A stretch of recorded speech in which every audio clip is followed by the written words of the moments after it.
Kryetari i Lëvizjes Vetëvendosje Albin Kurti ka paralajmëruar intensifikimin e takimeve me kryetarin e Lidhjes Demokratike të Kosovës Lumir Abdigjikun për të arritur marrëveshje për zgjedhjen e presidentit, megjithse hollësitë e këtyre takimeve nuk janë bërë të ditura.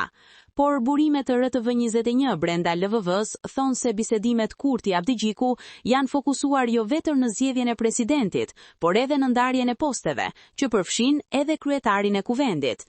Sipas të njëjtave burime, në një marrëveshje të mundshme LVV-LDK, në vend të kryetares së kuvendit Albulena Haxhiu, do të zgjidhej nën kryetari i LDK-s Lutfi Haziri, ndërsa për presidente do të votohej ushtruesja e detyrës së presidentes Albulena Haxhiu. Burimet kanë thënë se kandidati për president, një herësh ministër i punëve të jashtme, Glauk Konjufca, ka shprehur gatishmëri të tërhiqet nga kandidatura e tij për president për t'ia liruar vendin Albulena Haxhiut. Ndërkohë, kjo marrëveshje e mundshme nuk do të nënkuptonte që LDK-ja të përfshihej në qeverisje me LVV-n. Në një marrëveshje midis LVV-s dhe LDK-s do të siguroheshin 80 vota, që janë të mjaftueshme për zgjedhjen e presidentit dhe për votimin e kryeparlamentarit, duke qenë se LVV-ja së bashku me minoritetet jo serbe ka 66 deputet, ndërsa LDK-ja ka 15.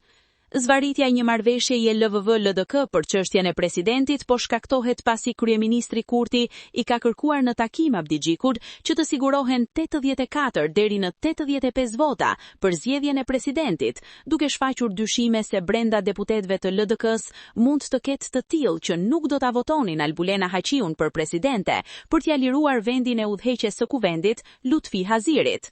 Megjithatë, këto spekulime janë kundërshtuar nga gazetari Shkelzen Dakaj. Përmes një statusi në rrjetet sociale, Dakaj ka thënë se ky lajm nuk qëndron dhe se sipas informatave të tij të konfirmuara nga burime brenda të dy kampeve politike, situata është krejtësisht ndryshe. Sipas tij, diskutimet deri më tani kanë përfshirë mundësinë që posti i presidentit t'i ofrohet Lutfi Hazirit.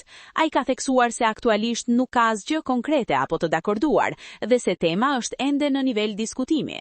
Çdo interpretim si marrëveshje e kryer është i pasakt, ka shkruar Dakaj. Ndërkohë, deputeti i LDK-s Lutfi Haziri ka thënë se në takimin e dytë mes Kurtit dhe Abdigjikut është diskutuar një marrëveshje politike mes dy partive. Gjithashtu, antarja e LDK-s, Besa Gaxheri, ka deklaruar se Abdigjiku nuk duhet të jetë kandidat për president në rast të një marrëveshjeje të mundshme me LVV-n. Sipas vendimit të gjykatës kushtetuese, data 28 prill është afati për zgjedhjen e presidentit, përndryshe vendi shkon në zgjedhje të parakohshme.